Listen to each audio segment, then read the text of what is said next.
Damascus. Nice.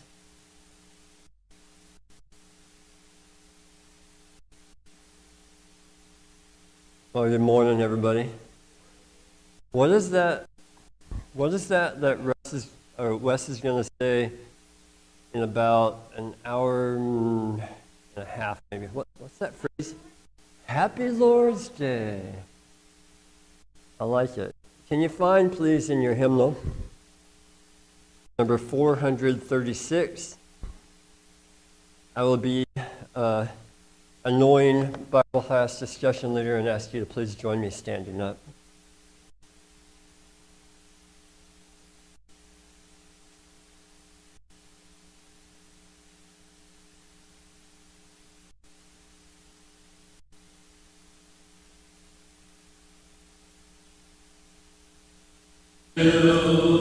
Where my help come from? My help comes from the Lord. My help comes from the Lord. My help comes from the Lord. Maker of heaven and earth. 1,000 may fall at my side, 1,000 at my right hand. But my help comes from the Lord. My help comes from the Lord. My help comes from the Lord. Maker of heaven and earth. He will not allow my foot to be moved. Who keeps me will not slumber. For the Lord who made the heavens and earth will be our strength forever. I lift up my eyes to the hills. Where does my help come from? My help comes from the Lord. My help comes from the Lord. My help comes from the Lord. Maker of heaven and earth.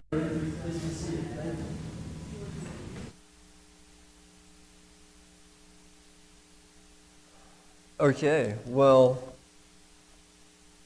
we just sung a hymn that borrows heavily from Psalm 121. Psalm 121, so please find it in your Bibles. I'll be borrowing a little bit from the author of our book, William Jones, maybe a little bit more than I have in the past. But this chapter he entitles A Hymn of Help and Hope. Let's go ahead and read Psalm 121 together. It's a very short one. It's only 8 verses. But I think we'll find it's pretty impacting. Hi, George. I should have had you sing. All right. How about, it's a short psalm. We'll share some time reading. If we have a microphone, that's fine. If we don't, that's fine. Please project. We do have hanging mics about the auditorium. How about just one verse apiece? Psalm 121. Roland, can you do verse 1, Jennifer 2, on down the line through Eric and George and Wes and maybe skip Rachel. She might have a copy. Wes, Nancy, Mark. I think that gets 8. Go ahead.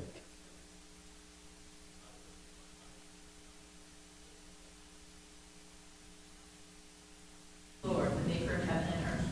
You will not let your foot slip. He who watches over you will not slumber. Indeed, he who watches over Israel will neither slumber nor sleep. The Lord watches over you. The Lord is your shade and your light.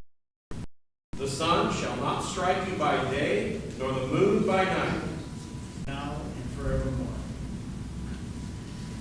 I kind of liked that, actually. That was kind of neat. This psalm is called an antiphonal psalm. I'll get to that in a minute. But just going through that, the psalm that we sang and now the psalm that we read, what are your first impressions?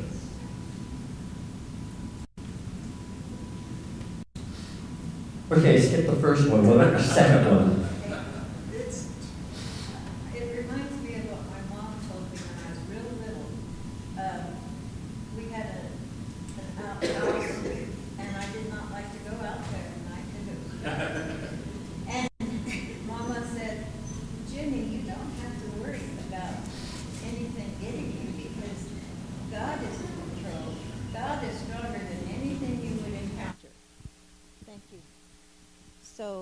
reminds me of what my mom told me. Okay, Miss Jenny, how old were you, do you think, when Mama told you this?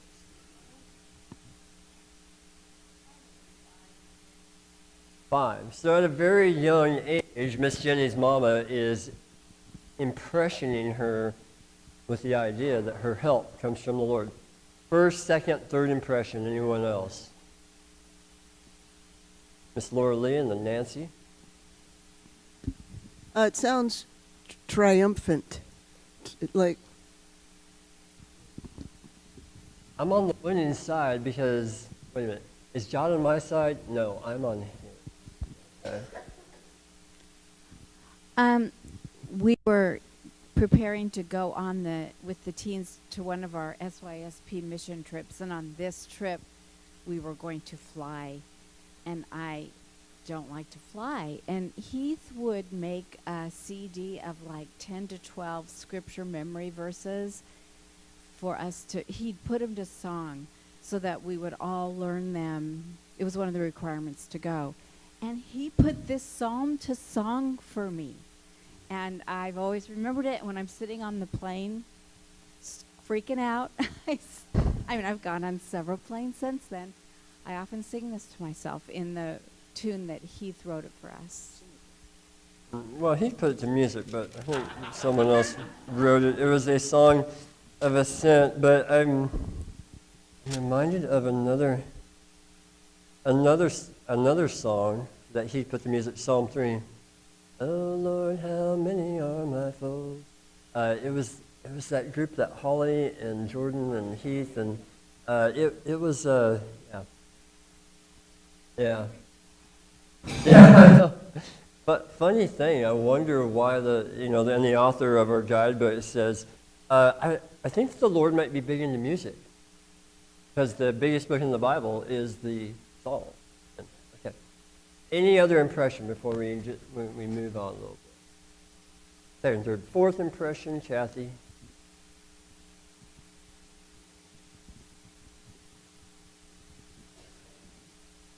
Just by how this reads, it sounds a little unusual because God is usually our light. And here, the author is being kept in darkness. The sun will not smite him. The moon will not smite him. He's being protected in darkness by God. We're going to come back to that protection theme in a minute. It's pretty prevalent, pervasive. Susan, did you have a comment? Also, I did my weekly update on my emails, and one of them is light to my path. What? Thy word is the light to my Yeah. lamp unto my feet and the light to my path. Yeah, kind of tags on what And chapter it's is talking part about. of the daily word. I'm doing the daily word Bible study as well. So. Okay. All right. Well, here let me borrow a little bit from our booklet. This psalm was probably an antiphonal.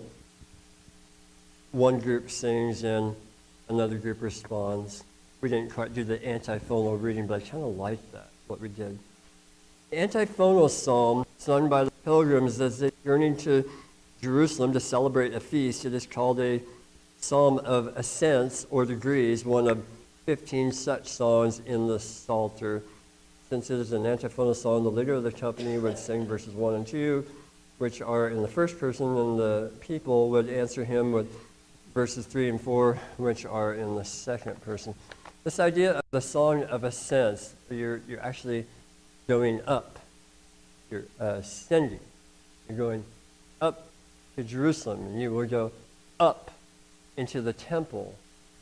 And so that's an interesting kind of thought, that the worshipers, there were three feasts that they had to, they were prescribed to go to, if they could, and that they really needed to try every year, and so they would go up to Jerusalem to do that.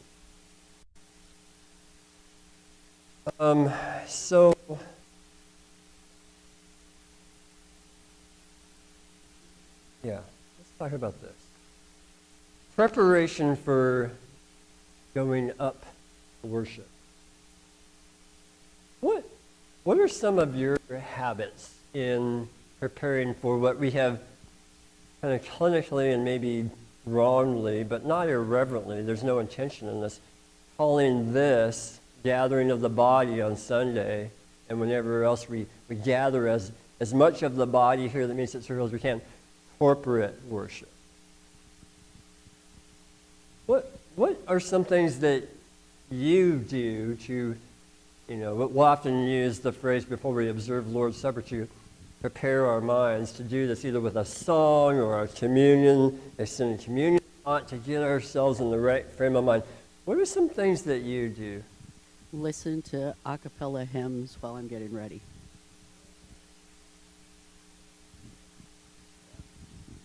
Miss Jenny over here. Run, John, run. If you promise to yell, you can beat him.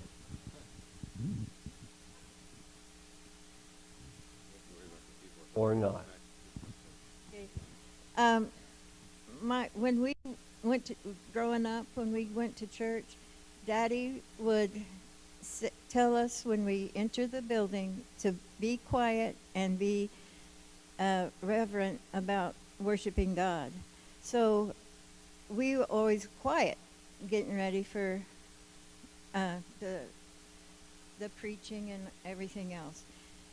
And it was hard for me to begin with, to come into the church Building and start visiting and stuff, but I do. Yeah, maybe in your era, you weren't allowed to tackle your brother and sister on the way into the church building. Maybe that was thought of as, this is not the football field. Fair enough. I don't know if I've shared this before, but I love a cappella music. And so in the mornings, Haley and I, when we're getting ready and stuff, that's what we'll listen to a cappella music. And Your Love Defends Me is one of my favorite songs. It's not a cappella, but it's one of my favorite songs.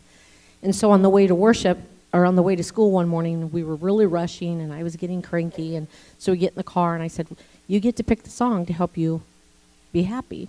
And she said, Mama, I think you need to pick the song so you can be happy. But a bunch. Yeah, I did put on some acapella. Was able to listen into some House Brothers and Sweet Deliverance. Brother Roland comes from a very musical family, and many years ago, when I was in a very dark time, health-wise, he gave me the CD, and so I was able to listen to some of that this morning in preparation for being with you all. That's what Roland. We normally do our decoration together, considering how tall she is. No offense. But we did the fall thing first. That's done now. And now we're working on decorating my place. I live by myself. So next thing that we're going to do is during Thanksgiving. I usually decorate most of the holidays that I do celebrate. But the next one we'll wait until December 1st to do Christmas and my birthday. Yeah, and also Susan, another thing, she puts a lot of motivational stuff to look at, which also kind of can keep you in that, just read it a wall. I want to see that when I wake up, and puts you in motivational phrases and things. Right. This idea of preparing to come to worship, come to church. By the way, you can't go to church. Can you, Jan? You can't go to church. Some people say.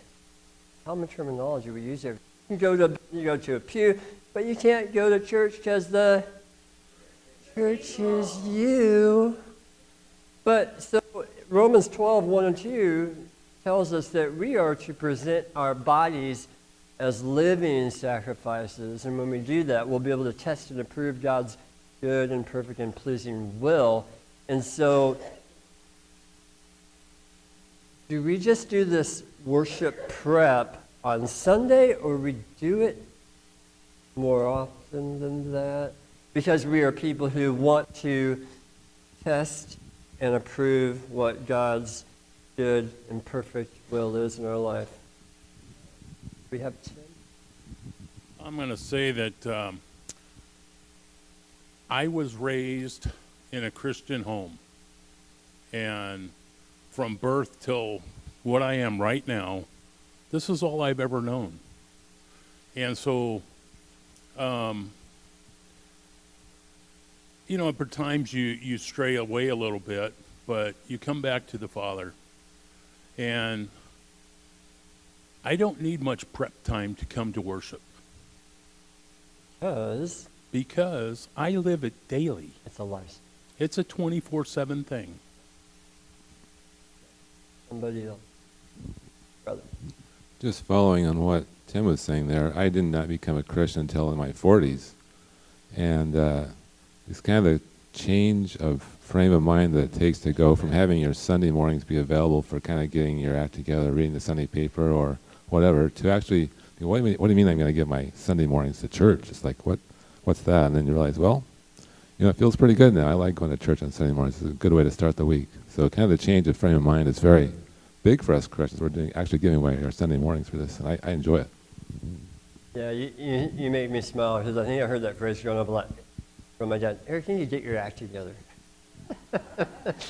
You should practice the play a little bit before you do the play. Jennifer.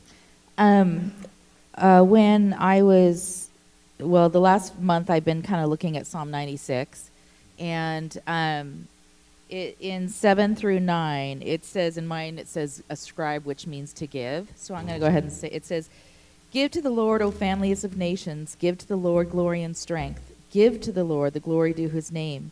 Bring an offering and come into his courts. Worship the Lord in splendor of his holiness. Tremble before him, all the earth. And the term give to the Lord really does need special preparation. Because on a daily basis, I think about me a lot. Even when I'm talking to God, I'm thinking about me and how he can help me and how he can help other people. And I ask and I ask and I ask. And sometimes I thank him for giving me things. But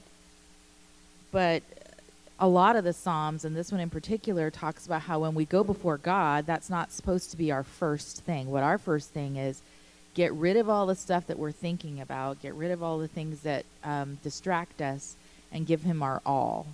And that's not something I do every day. I wish I did, but it's not. So when I am preparing for, okay, this is a dedicated worship time, it's really important for me to prepare my mind to not be looking to get something out of it. Even, I mean, I love singing and it brings me joy, but it's not for me. I need to make sure that my singing is giving praise to him. Yeah. I mean, maybe I've been under the false impression for a lot of years, but I don't think so. When we gather as a church, the number one reason we gather is in his name, to honor him. The number two reason is to spur one another on to love and good deeds, to encourage one another, and all the more as we see the day approaching. I think that's right. And, you know, so y'all have brought up some very key foundational points. Each one of us needs to be a worshiper of God. But we shall not do this in a solitary manner always. If you read that Bible right there, it is stressed that God created man in his image, and he created us to be in fellowship with him and with one another. And that happened in the Old Testament, and it happened in the New Testament. So when I get into this mode of thinking where I'm just going to do the solitary Christian thing and forget about y'all, am I doing right? But each one of us feels that way. There will be a time in your life, Brother Knapp, there will be a time, hopefully a very short time, when you're maybe not so excited about ascending the hill to worship the Lord, with the people that are doing the same thing. Other than that. Yeah, I don't mean to make this sound negative, but as I prepare for the communion, if I'm going to give the thoughts for the communion, it bothers me that we spend 10 or 15 minutes up there explaining to people that we're going to direct their minds and prepare their minds for the communion. But the problem with that for me is that before I enter the door, my mind should be prepared already. So what we spend 10 or 15 minutes explaining to people why we do this, but we should already know why we're doing this. If you're baptized and a believer, that you should come in and be prepared. You can't be prepared in an instant or 10 or 15 minutes that, I'm really great right now. I can take this cup and please and honor God, for just that minute of turning my mind away from things. We should be prepared, like I said, before we even come through the door. Okay, so everyone raise your right hand. I state your name. Say your name. I'm going to prepare now for next week's communion. Amen. Yeah, point well made. Y'all are an easy class, but you're a hard class. It's really hard to get through an ounce of material, but it's great at the same time. Yes, ma'am. I do agree with Christians needing to have the mindset on worshiping the Lord and why we're here. I try to keep in mind that there are other folks that aren't as strong or aren't Christians yet that are here.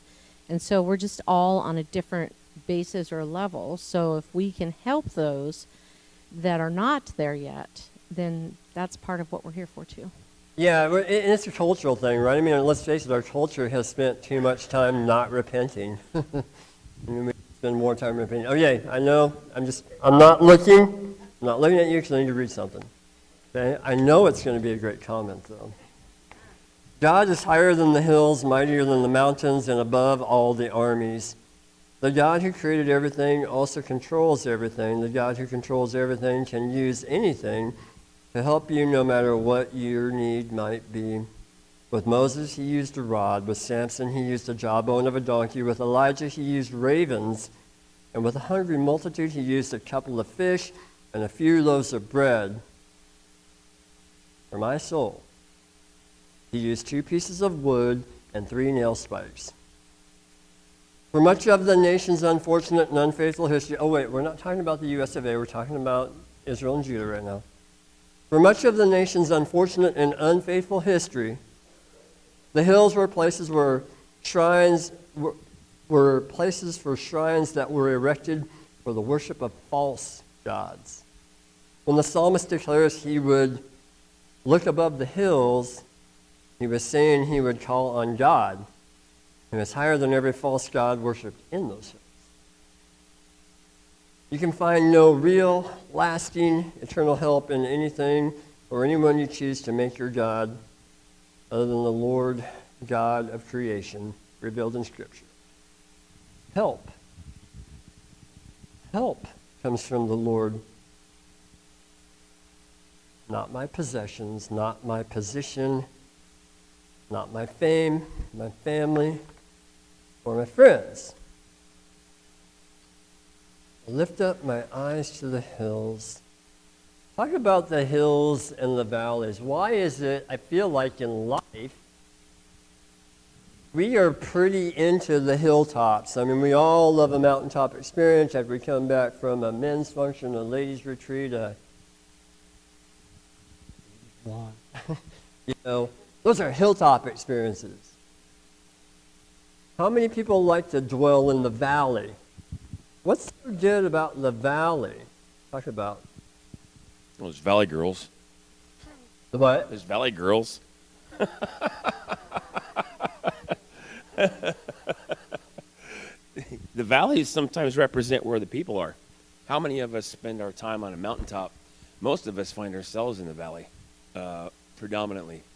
And so I look over here and I see in Psalm 125, Those who trust in the Lord are like Mount Zion, the great mountain that towers over them all, the permanent mountain where our King resides.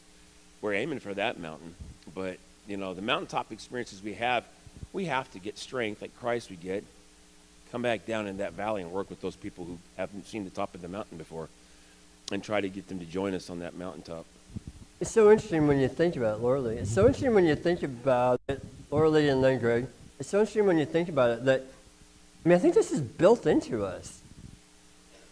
There's something more comfortable about being up on a hilltop than down in a valley. We feel vulnerable in the valley. Even though I walk through the valley of the shadow of death, I'll fear no evil, because thou up on the hilltop are with me.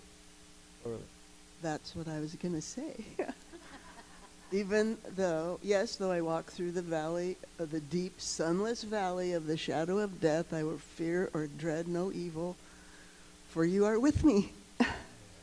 Your rod to protect and your staff to guide, they comfort me. And yet he doesn't stay up there. He comes down here, Tim. Oh, sorry. I've thought about this for a long time about hilltops and valleys, and I remember what Sergeant York says, hilltop land is worthless. You always want bottom land. And I look at the hills around here and I think, I can't run cattle up there. There's nothing to eat. There's no water. I can put sheep up there, but I got to bring them down the water, right? If I'm going to farm, ranch, or whatever, I need to get off these mountains, right?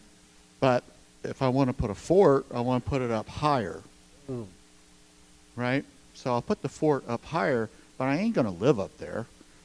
Most of these lords and built these castles didn't stay up there. They stayed down low, and they went to the castle when they were being raided by the Vikings. So, to me, the hilltops, okay, a sanctuary during bad times, but I ain't going to make a living up there. There ain't no way you can make a living up there. My cattle will die, my sheep will go thirsty, and I can't grow wheat up there. Interesting perspective. Come Wheat. on.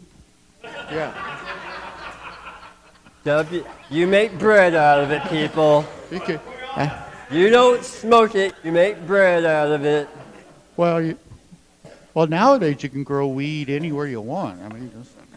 Oh yeah, yeah. Cumberland County. Yeah, but you know what? So the valleys do play a role in our lives. So do the hilltops, and you'll notice that this is a hilltop type of psalm, right? And where does our help come from? Well, our help comes from on high. We need the perspective of someone who is above it all, who sees it all, and who can protect us because he's a watcher. We got to move to that section of our class next. When I was a lot younger, I read a book called Hinds Feet on High Places, which is an allegory, a story of our walk from the valley to the mountain. And throughout this story, this person who this story is about is guided from the valley to the mountain. And there are hardships on every bit of the path from the valley to the mountain.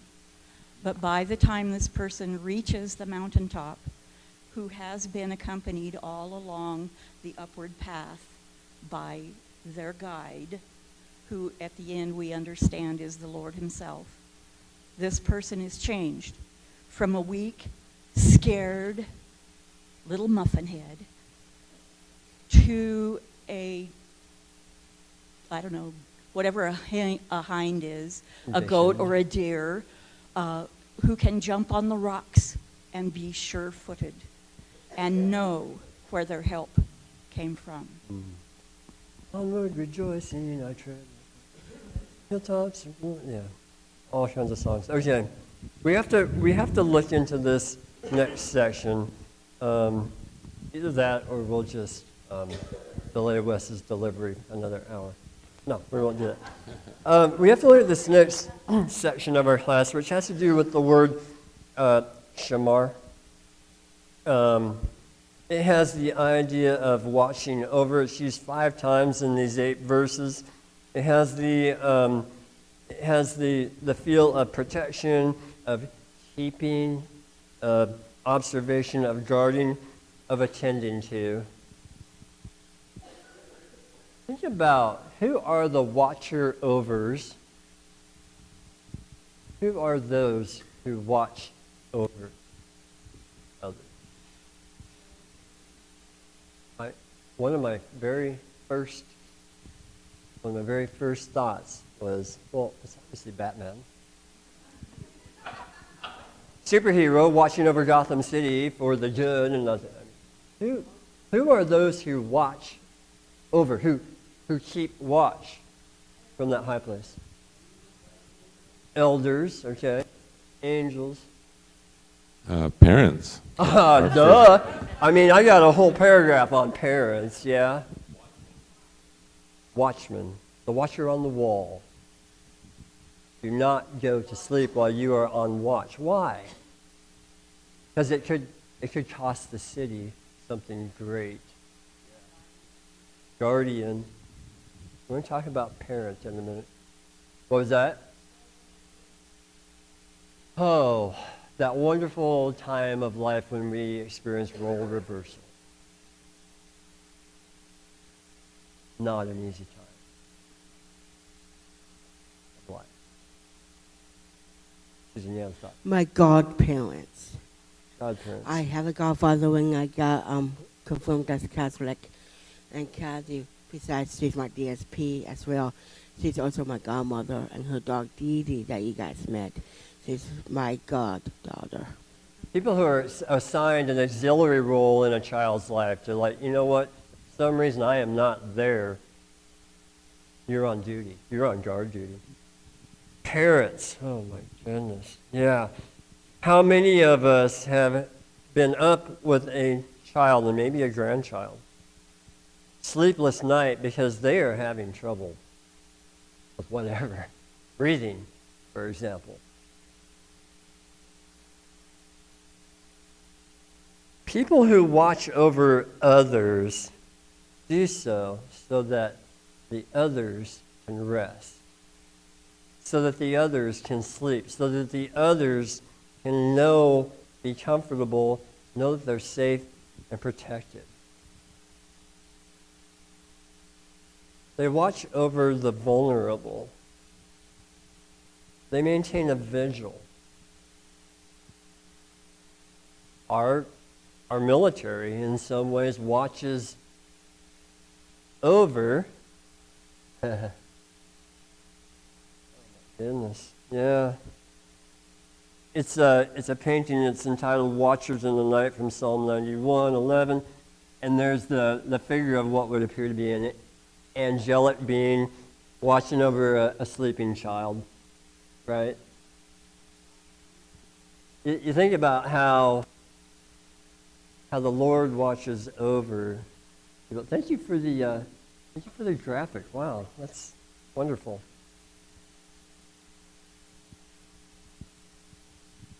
Anyone ever had an experience watching over somebody, John? I was just going to say that, we start out as children, we have parents, teachers, coaches, and then once you get to adulthood, what do we have then? It's like we spend our whole adult life working. Who's watching us when we're working? Primarily supervisors, managers. We actually have achieved that point where we are now accountable. I mean, to some extent, you ever heard, hey, I got your six, I got your back? I mean, is that a role we should? You had a comment. I think so. Yes, you did. Sorry. Oh, yeah, I need the mic. I really don't need the mic, but I'll use the mic. I was just saying it's a privilege. And the reason why I say that is that, one, we have the parents to take care of. And I took care of both my parents until they passed. And having the kids. And it is an exhausting thing. But when we thank God that we have them to take care of, I think it changes our minds on how we look at it, too. And so when I have my third generation here, or third time round, it's a privilege to take care of them. However, with that being said, I remind them that I'm setting an example for when I get older. You remember that thing called the Fifth Commandment? You know, I look at this in the NIV, starting in verse 3. He watches over you. He who watches over you will not sleep. Indeed, he who watches over Israel will neither sleep nor slumber. The Lord watches over, or your version may say, he keeps you. Watches over you. And then down in verse 7, he will watch over your life. And then verse 8, the Lord will watch over your coming and going both now and forevermore. What? Okay, so now we're bringing it as we head for that finish line for the class today. We'll bring it back to the reading. How is it that the Lord watches over you? Watches over me, watches over us? How is it? He protects us.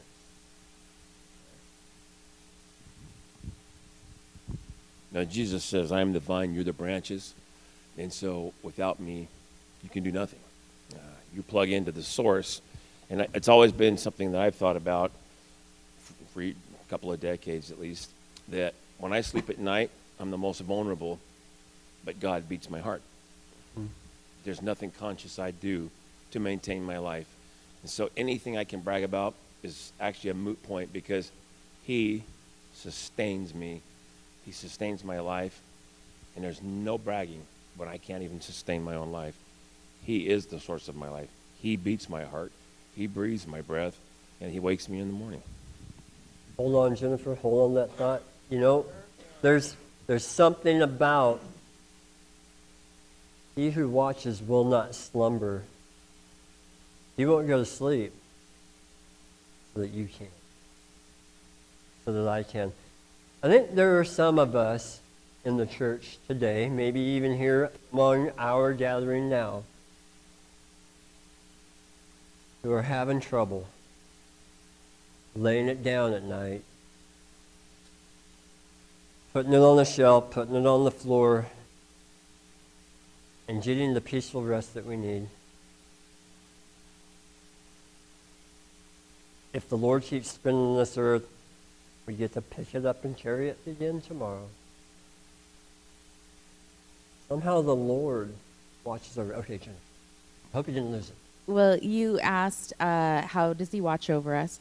And one of the ways that he does that, I've been reading Ezekiel, and it talks about the watchman over a city. If they see someone coming to destroy the city, they need to warn. And anybody who doesn't heed the warning, then they pretty much get what they deserve. Yeah. But at the same time, he also warns the watchman that how dare you if you see that this is coming and you don't warn people and you don't tell people.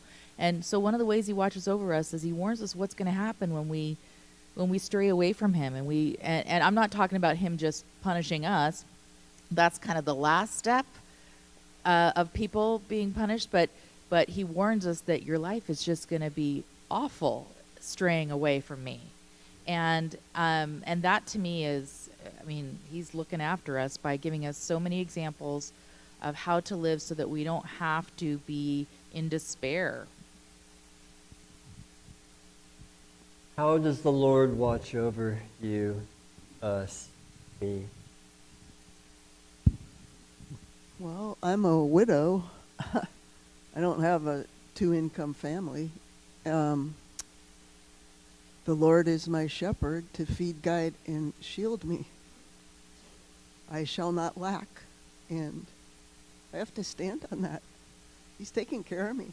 Even though I worry, I have to remind myself he's got me. And he has. You know, there is in this implied, Larry's got something. Implied in this is also the idea that when I'm in trouble, the Lord provides. When I'm in trouble, the Lord protects. When I am tempted, the Lord preserves. Provider, keeper, watcher over. Larry? Excuse me, my voice goes. Put it up close. Oh. Right there. There we go. This is microphone. This is good microphone. I This know is how not. it works, saints. It's just my PTSD kicks in, so I have trouble talking. That's why I usually don't. He has thousands of angels, and they all watch us. We are all selected, so many angels to watch each and every one of us.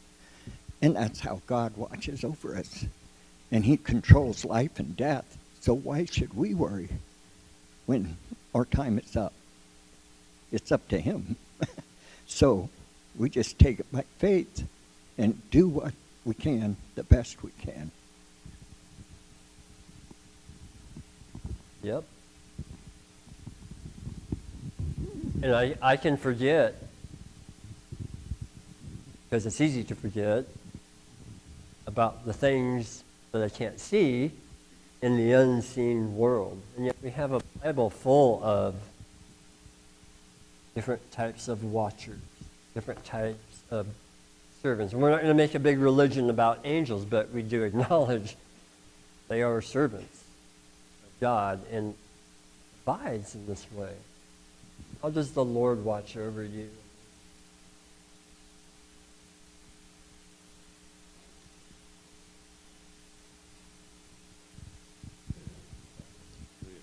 And then Matt. He gives me angels that follow me and protect me and keep me safe. He does too. Matt. We had talked about this a few weeks back too, I think, about the throne of God and those that are around his throne, the 4 living creatures, and they're full of eyes. Why? What are eyes for but to see and to watch?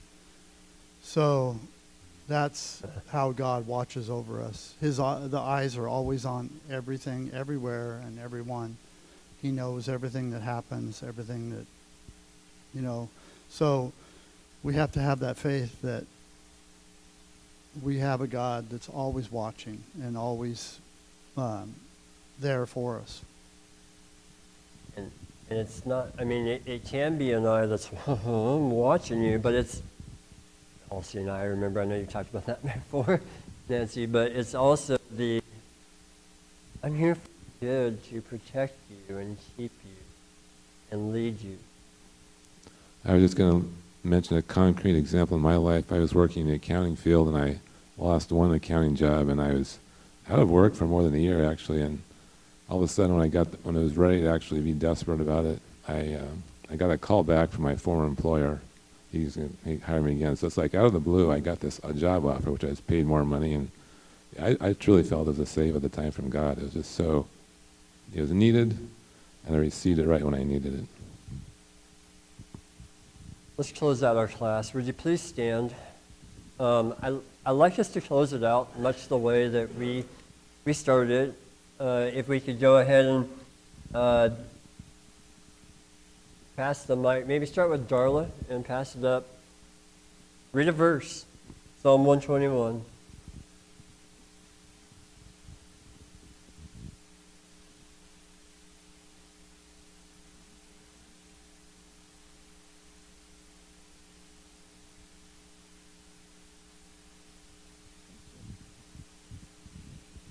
I lift up my eyes to the mountains. Where does my help come from? My help comes from the Lord, the maker of heaven and earth.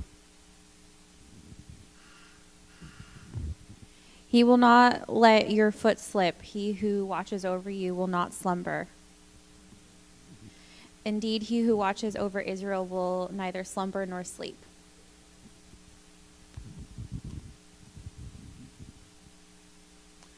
The Lord watches over you. The Lord is your shade at your right hand.